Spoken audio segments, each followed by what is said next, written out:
Hey tout le monde, c'est Vanerica, bienvenue sur Anstar Studio FR. Me voici pour une nouvelle série de vidéos intitulée Planning d'Event et Scout. Mais qu'est-ce que c'est que cette série de vidéos, allez-vous me dire? C'est très simple. Dans chaque vidéo, on se concentrera sur les membres d'un groupe d'Ensemble Star. Et je vais vous donner les prochains events et scouts où vous pourrez récupérer leurs cartes. Car oui, si vous avez suivi la première vidéo de la playlist des guides, vous savez que, étant dans le serveur européen, nous avons 2 ans de retard sur le serveur japonais. Ça pourrait être embêtant, mais je vous propose plutôt de voir cela comme un atout stratégique. Avec mon aide, vous allez pouvoir planifier à l'avance les events et scouts qui vous intéressent et ainsi contrôler votre dépense de diamants. Comme indiqué dans le titre, les plannings de cette série de vidéos couvriront la fin d'année 2025 et l'année 2026. Je vous mets également à disposition dans la description des PDF reprenant les events et scouts pour chaque idol. N'hésitez pas à télécharger ceux qui vous intéressent. Bien sûr, je suis obligée de faire 2 disclaimers avant de commencer. Le premier est qu'il y a certains événements et scouts qui débarquent à l'improviste. Je parle notamment des Spotlight Time, des Revival Scouts ou encore des collaborations avec d'autres marques. Le deuxième étant que les dates données sont celles du serveur japonais. Sur le serveur anglais, les events et scouts arrivent souvent jusqu'à 10 à 15 jours avant la date que je vous donnerai, voire même après. Gardez bien ça en tête pour établir votre stratégie. Maintenant que tout est clair, nous pouvons commencer. Je ne pouvais pas débuter cette série de vidéos sans choisir Akatsuki, vous me connaissez maintenant. Attaquons avec le premier membre et leader du groupe, Keito Asumi. Bon, promis, je vais essayer de rester sérieuse. Essayez. La première date qui nous intéresse pour lui est le 30 novembre. C'est l'event Climax d'Akatsuki qui arrive, Sublimation, the Grand Stage of the Rumbling Heavens and Earth. Au programme, des Memorial Coins et un titre à obtenir. Mais surtout, la carte Grand Stage Under the Heavens, une carte 5 étoiles de Keito. C'est une carte obtenable si vous atteignez 3 500 000 points d'event.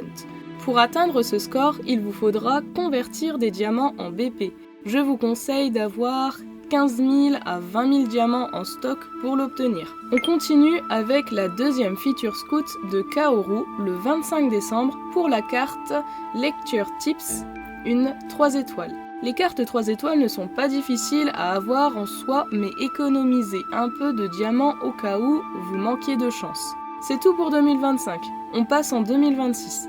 On commence avec le mini-event de promotion de l'album d'Akatsuki le 9 février. Une scout avec une carte 4 étoiles de Keito est prévue. La carte est The Moon's Connecting Bridge. Profitez du nouvel an pour refaire votre stock de diamants.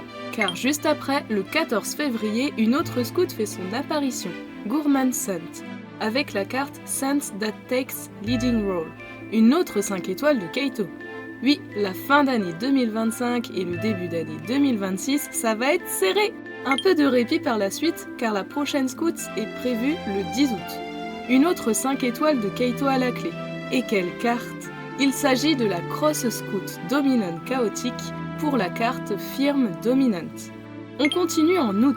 Le 15, l'Event Audition vs Audience Third Piece est prévu pour la carte Twin Roster Pagoda of Opportunity, une 3 étoiles de Keito. L'année n'est pas terminée. Le 6 septembre, et cette date est la bonne, pas de doute, nous avons évidemment la scout spéciale pour l'anniversaire de Keito, où les taux de drop de cartes de Keito sont augmentés.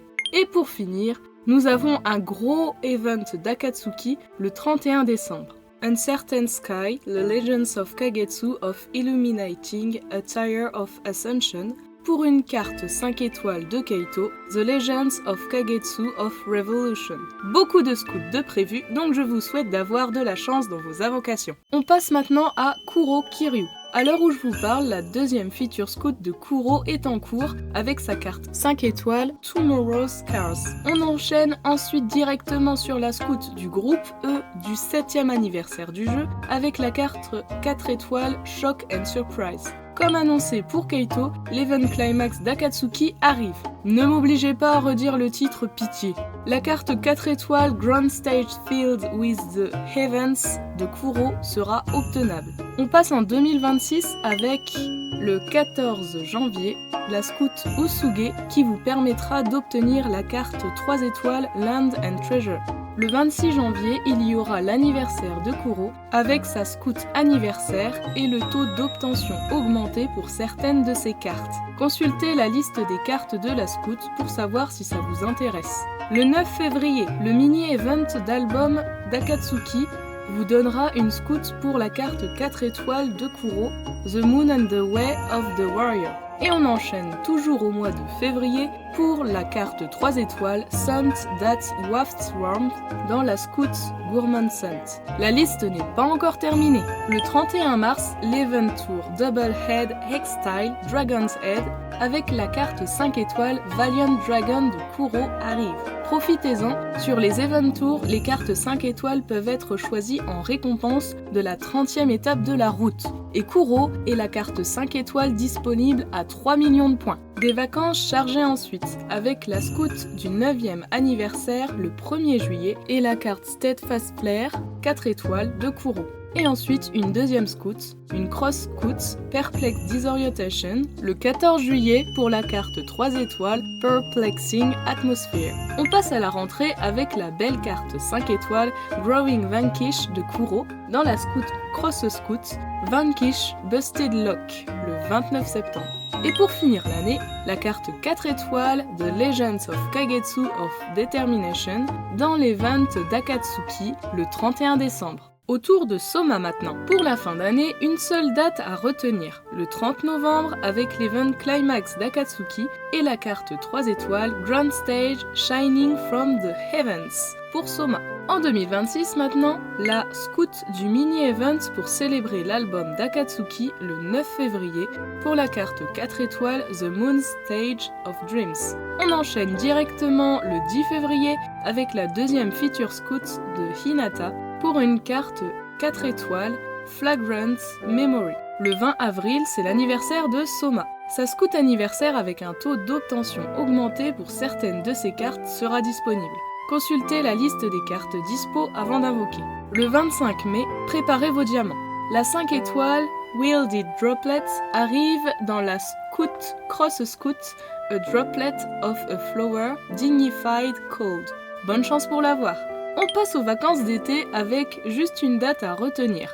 Le 25 août pour la 3 étoiles Guiding Prince dans la Cross Scout Brilliance Prince Starlight. Le 1er septembre, on rattaque directement avec la Scout du 9e anniversaire pour la carte 4 étoiles Swift Torrent. Et on termine avec 2 dates pour la fin d'année. Le 31 octobre, pour l'event d'Halloween The Howling Forest Lupine Halloween, la carte 4 étoiles Lupine's Opposition de Soma, et évidemment tout à la fin de l'année, l'event d'Akatsuki pour la carte 3 étoiles The Legends of Kagetsu of Competition. Terminons maintenant cette vidéo avec le dernier membre d'Akatsuki. Vous pensiez que j'allais l'oublier ? Ibuki arrive en 2026 sur notre serveur. Faisons-lui bon accueil et voyons quelle carte nous pouvons obtenir pour lui. Son anniversaire est le 21 janvier, mais je ne sais pas si sa Scout anniversaire sera déjà disponible, donc à surveiller. La première carte obtenable est la carte 4 étoiles Twin Rooster Pagoda of Vibrancy, disponible dans l'Event Tour Audition vs Audience Third Piece, le 15 août. La deuxième est celle du 10 septembre dans la Feature Scout de Fuyume pour une autre carte 4 étoiles Intercultural Impact. Ensuite, le 1er novembre pour la Scout du 9e anniversaire avec une troisième carte 4 étoiles Fearless Spark. Et pour finir, le 31 décembre, l'event d'Akatsuki avec la carte 3 étoiles The Legends of Kagetsu of Takeoff. Les plannings sont maintenant terminés, comparons maintenant les cartes que les personnages auront cette année. En dernière place, nous avons évidemment Ibuki qui débarque tout juste avec ses 4 premières cartes. 3 cartes 4 étoiles et une carte 3 étoiles tout de même. Ensuite, nous avons Soma avec ses 8 cartes dont seulement une 5 étoiles. Faites attention de ne pas rater cette Scout, ce serait dommage. À égalité, il y a Keito avec 8 cartes également, mais les Yume Keito ne sont pas à plaindre. Nous avons quand même 4 cartes 5 étoiles de prévues. Ça va être tendu pour toutes les avoir. Il va falloir jouer régulièrement cette année.